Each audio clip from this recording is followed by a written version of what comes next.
The Cravathi circled, looking for weakness. Marcus slowly turned with it, never breaking eye contact. His breathing remained steady, his posture relaxed but ready. He projected calm dominance the way other species projected bioluminescence, as a fundamental part of his being. "That's right," Marcus murmured, his voice low and steady. "You know what I am. You can feel it." The creature's circling slowed. Its mandibles began to close incrementally. Something ancient in its neural structure, something that predated its evolution on Cravath Prime, recognized what it was seeing. Humans might look soft and weak, might lack claws and armor, but they hadn't climbed to the top of Earth's food chain through physical advantages alone. Marcus took a single step forward. The Cravathi froze. Another step. The creature's legs trembled, caught between instinct and intelligence. On the third step, the Deathstalker did something that Professor Velcross would later swear was impossible. It lowered its body to the ground, tucked its legs beneath itself, and averted its eyes in a gesture of submission that its species hadn't displayed in 10,000 years of recorded history. Marcus slowly extended his hand, palm down, and placed it on the creature's armored head. He could feel it trembling beneath his touch. "Good," he said simply. The security team burst through the doors 3 minutes later, armed with neural disruptors and stasis nets. They found the escaped apex predator lying docile at the feet of the human student, who was calmly scratching behind what might have been its auditory organs while explaining to his shocked professor that his family raised cattle, and compared to an angry bull in breeding season, the Deathstalker was actually pretty chill. The xenobiology lecture hall fell silent as Professor Velcross gestured toward the reinforced containment unit at the center of the amphitheater. Inside, a Cravathi Deathstalker paced with predatory grace, its 6 obsidian eyes reflecting the harsh fluorescent lights.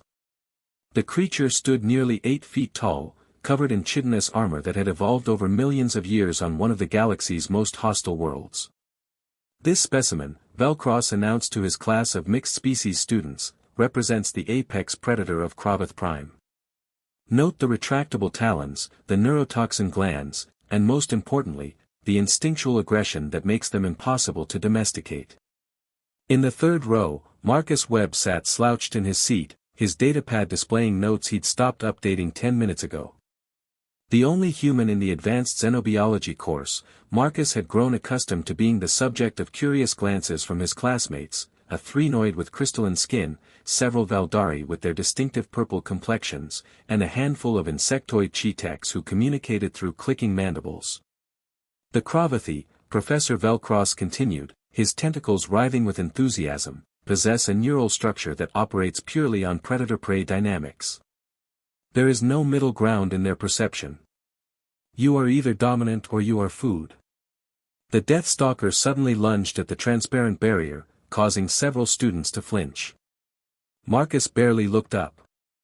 Back on Earth, he'd grown up on a ranch in Montana, where understanding animal behavior meant the difference between life and death. His father had taught him that predators, no matter how alien, still followed certain universal rules. "The containment field is generated by triple redundant emitters," Velcross assured the nervous class.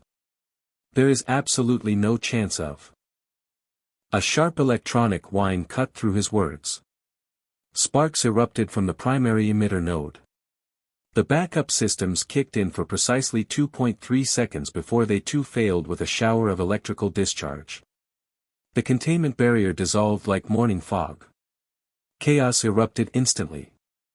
Students scrambled from their seats, mandibles clicking in panic, tentacles flailing.